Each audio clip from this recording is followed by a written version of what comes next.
السلام علیکم، خیریت سے ہیں حضور؟ سر السلام علیکم، میری آواز آ رہی ہے آپ کو؟ بہت واضح ہے، بہت بہترین، اللہ آپ کو عزت دے، بات کریں بھائی بہت صاحب، خیریت سے شکریہ ہیں آپ علامہ انشاءاللہ؟ صاحب. میرا نام رضا خان ہے. میں ہاں، پاکستان لاہور سے بلانگ کرتا ہوں. اللہ آپ تو کو میں زندگی بڑی دے. سادی پہ ایک کنورٹڈ والد صاحب سنی، والدہ شیعہ. الحمدللہ جی میں اہل بیت پہ آیا، مگر کچھ خاندان کے اندر بہت سارے سوالات آتے ہیں. میں کچھ جی سر، بیسک سوال کرنا چاہوں گا آپ سے.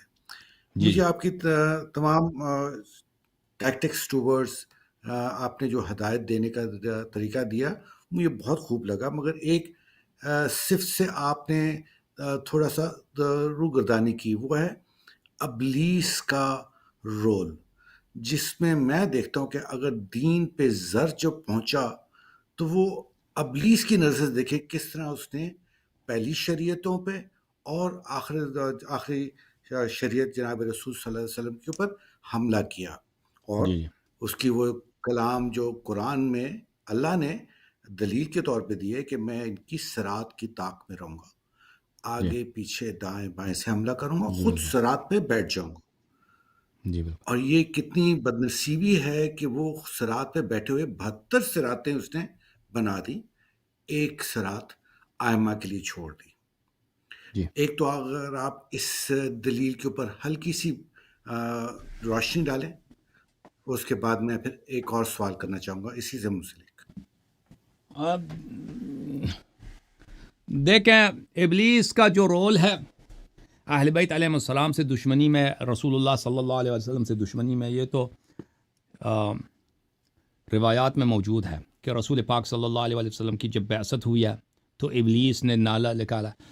وہ کتاب امیر المؤمنین علیہ الصلوۃ والسلام فرماتے ہیں کہ میں پیغمبر صلی اللہ علیہ وسلم کے ساتھ تھا غار حرا میں، جب جبرائیل آئے ہیں، انہوں نے وحی لایا ہے، تو میں نے اسی وقت ایک بہت دردناک نالا سنا تھا. جبرائیل آئے تھے، انہوں نے اقرا بسم ربک الذی خلق اللہ کی جانب سے لے کے آئے، تو میں نے اسی وقت ایک بہت دردناک نالا سنا تھا، سنا تھا. میں نے رسول پاک صلی اللہ علیہ وسلم سے عرض کیا کہ یا رسول اللہ یہ کیا تھا جو میں نے دردناک نالا سنا؟ تو رسول پاک صلی اللہ علیہ وسلم نے فرمایا کہ یہ ابلیس ملعون تھا، کہ جب میری بعثت ہوئی ہے تو ابلیس ملعون کا نالا تھا. وہ مایوس ہو گیا کہ اب جو ہے میری عبادت کرنے والا کون رہے گا دنیا میں. اور پھر آپ کی خدمت میں عرض کروں کہ غدیر خم کے واقعے میں بھی، وہاں پہ بھی ہمیں ملتا ہے کہ ابلیس نے ملعون کا وہاں پہ اس نے اپنے شیاطین کو بلایا تھا اور اس نے بڑا ماتم کیا تھا اس وقت کہ یہ پیغمبر صلی اللہ علیہ وسلم نے کیا ہے کہ اپنے بعد انہوں نے اپنی دین کی حفاظت کا ایسا بندوبست کیا ہے کہ اب میں دین کا خاتمہ نہیں کر سکوں گا. اور اس کے بعد آپ کی خدمت میں عرض کروں، یہ کتاب سلیم ابن قیس ہلالی رحمہ اللہ، اس میں روایت ملاحظہ فرمائیے. یہ روایت ہے اس کتاب شریف میں، کتاب سلیم ابن قیس میں.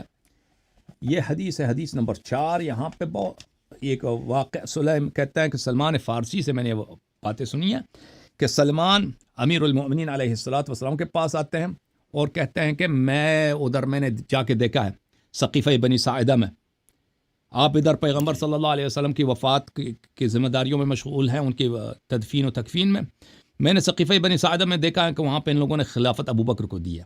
اور اس کے بعد میں نے دیکھا ابو بکر آئے، ممبر پہ بیٹھے اور لوگوں نے ان سے بیعت لیا، لوگوں نے ان کے ساتھ بیعت کیا. تو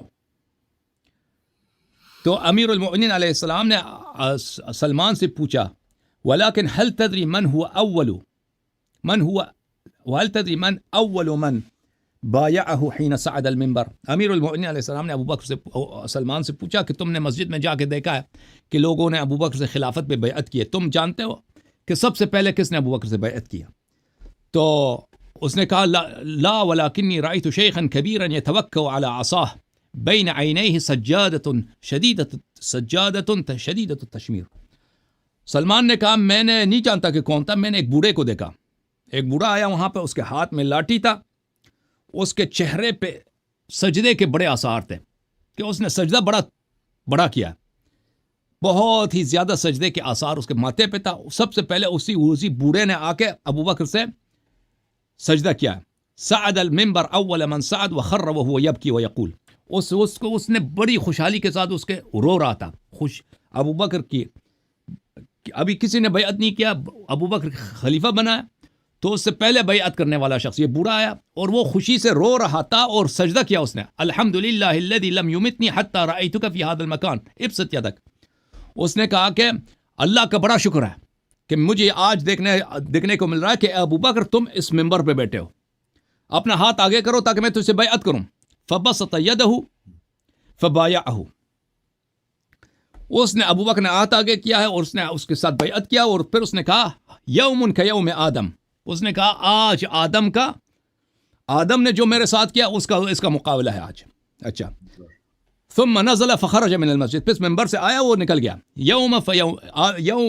یوم کیوم آدم, یہ اسی دن جیسا ہے, آدم جیسا. اچھا, فقال علی علیہ السلام یا سلمان اتدری من ہوا, امیر المؤمنین علیہ السلام نے پوچھا سلمان تم جانتے وہ کون تھا؟ قلت لا لقد ساءتنی مقالته كأنه شامت بموت رسول اللہ صلی اللہ علیہ وسلم. سلمان نے کہا نہیں میں اس کو پہچانا نہیں کہ بوڑھا کون تھا, لیکن اس کی بات مجھے بہت برا لگا ہے, ایسا لگا کہ وہ رسول پاک صلی اللہ علیہ وسلم کی وفات سے وہ خوش ہے, وہ شماتت کر رہا ہے پیغمبر صلی اللہ علیہ وسلم کی وفات سے وہ خوش ہے, ایسا مجھے لگا اس کی بات سے. قال علی علیہ السلام فإن ذلك ابلیس لعنه اللہ, اس نے امیر المؤمنین علیہ السلام نے کہا وہ شخص ابلیس تھا. اخبرنی رسول اللہ صلی اللہ علیہ وآلہ وسلم ان ابلیس ورؤساء اصحابہ شہدوا نصب رسول اللہ صلی اللہ علیہ وآلہ ایای یوم غدیر خم بامر اللہ. رسول پاک صلی اللہ علیہ وسلم نے کہا کہ جب پیغمبر صلی اللہ علیہ وسلم نے مجھے روز غدیر ولایت امامت خلافت کے مقام پہ مجھے نصب کیا ہے تو ابلیس دیکھ رہا تھا, ابلیس اپنے فوج کے ساتھ اپنے ساتھیوں کے ساتھ دیکھ رہا تھا. تو اس وقت وَأَخْبَرَهُمْ بِأَنِّي أَوْلَى بِهِمْ مِنْ أَنفُسِهِمْ وَأَمَرَهُمْ أَنْ يُبَلِّغَ الشَّاهِدَ الْغَائِبَ. اور اس وقت جب رسول پاک صلی اللہ علیہ وسلم نے کہا کہ امیر المؤمنین آپ کے مولا ہیں, اور سب مسلمانوں کو حکم دیا کہ سب کو خبر دے دو, یا جو یہاں پہ حاضر ہیں دوسروں کو اس بات کا خبر دے دو. فَأَقْبَلَ إِلَى إِبْلِيسَ أَبَالِسَتَهُ وَمَرَدَةُ أَصْحَابِهِ فَقَالُوا إِنَّ هَذِهِ الْأُمَّةُ أُمَّةٌ مَرْحُومَةٌ مَعْصُومَةٌ فَمَا لَكَ وَلَنَا عَلَيْهِمْ سَبِيلٌ. تو اس وقت ابلیس کے جو فوج کے کمانڈر تھے, ابلیس کے جو ساتھی تھے, ابلیس کے جو بڑے بڑے شیاطین اس کے ساتھ ہیں, انہوں نے سب ابلیس کے دامن لے لیا اور رونے لگے کہ آج تو یہ امت جو پروٹیکٹ ہو گئی ہے, یہ امت یہ ایسی امت ہے کہ اب پیغمبر صلی اللہ علیہ وسلم کے بعد ان کا ایسا مولا ہے کہ اب تو ہم اس امت کا کچھ نہیں کر سکیں گے, نہ تو کچھ کر سکے گا نہ ہم کچھ سکیں گے. وقد اعلموا مفزعهم وامامهم بعد نبیہم, اس امت کو پیغمبر صلی اللہ علیہ وسلم نے بتا دیا کہ میرے بعد تمہارا امام تمہارا مولا کون ہے. فانطلق ابلیس کئیبا حزیبا, اور اس وقت ابلیس وہاں سے بہت ہی وہاں سے نکل گیا تھا, بہت ہی غمزدہ. تو پیغمبر صلی اللہ علیہ وسلم نے مجھے بتایا تھا کہ سب سے پہلا شخص جو بیعت کرے گا وہی ہوگا. فاخبرنی رسول اللہ صلی اللہ علیہ وآلہ بعد وقال يبايع الناس ابو بکر في ظلة بني ساعدة بعد تخاصمهم بحقنا. پیغمبر صلی اللہ علیہ وسلم نے مجھے بتایا تھا کہ میرے وفات کے بعد سقیفہ بنی ساعدہ میں وہاں پہ ابو بکر جائیں گے عمر کے ساتھ, اور یہ لوگوں کو ہمارے حق کو غصب کرنے کی وہ حجت لائیں گے, دلیل دیں گے کہ بھئی میں غار میں پیغمبر کے ساتھ تھا, آپ لوگ میں قریشی ہوں آپ قریشی نہیں, ہم پیغمبر کے قبیلے کے ہیں. تو اس طرح وہ لوگوں کو یہ لوگ اپنی خلافت بنوائیں گے. ثم یأتون المسجد, پھر یہ لوگ مسجد آئیں گے. فیکون اول من یبایعه على منبر ابلیس فی صورت شیخ کبیر مشمر یقول کذا کذا.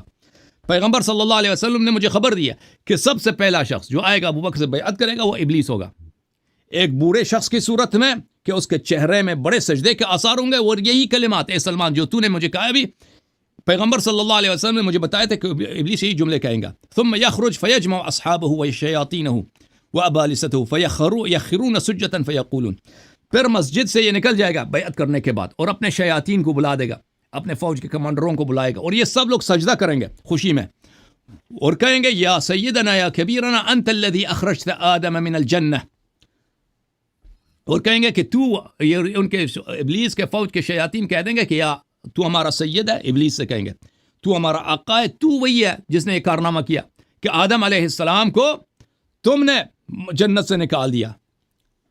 بلے اور فیقول ای امت لن تذل بعد نبیہا، پھر وہ ابلیس کہے گا کہ کون سی وہ امت ہے جو اپنے نبی کے بعد گمراہ نہیں ہوئی ہے. کلا، سب امتیں گمراہ ہو گئی ہیں.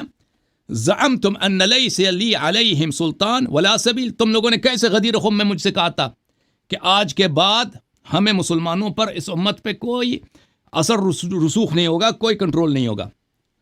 بلے فكيف رأيتموني صنعت بهم حين تركوا ما أمرهم الله به من طاعته وأمرهم به رسول الله صلی اللہ علیہ وسلم. دیکھو آج کے کیسے میں نے مسلمانوں کو گمراہ کیا ہے. پیغمبر نے، اللہ نے حکم دیا تھا کہ امیر المؤمنین علی علیہ السلام کی اطاعت کرو، میں نے ان کو کیسے گمراہ کیا. وذلك قول الله عز وجل، اور یہ اللہ تعالیٰ کا کلام ہے. وَلَقَدْ صَدَّقَ عَلَيْهِمْ إِبْلِيسُ ظَنَّهُ فَاتَّبَعُوهُ إِلَّا فَرِيقٌ مِّنَ الْمُؤْمِنِينَ. یہ سورہ مبارکہ سبا میں آیت نمبر 20 ہے کہ ابلیس نے اپنے قول کی تصدیق کرا دی مسلمانوں پر، اور مسلمانوں نے ابلیس کی اتباع کی. الا فریقا من المؤمنین، سوائے مؤمنین کے ایک فرقے کے، سب نے ابلیس کی اتباع کی. اچھا، یہ ہے ابلیس کا کچھ ذکر. اس کے علاوہ بھی ہمارے روایات میں ابلیس کے حالات بہت ہیں ہمارے احادیث میں. جی بسم اللہ. مگر افسوس کی بات یہ ہے کہ ابلیس کا وہ قول سچا ہوا کہ اکثریت جو 50% سے شروع ہوتی ہے 99% تک جاتی ہے.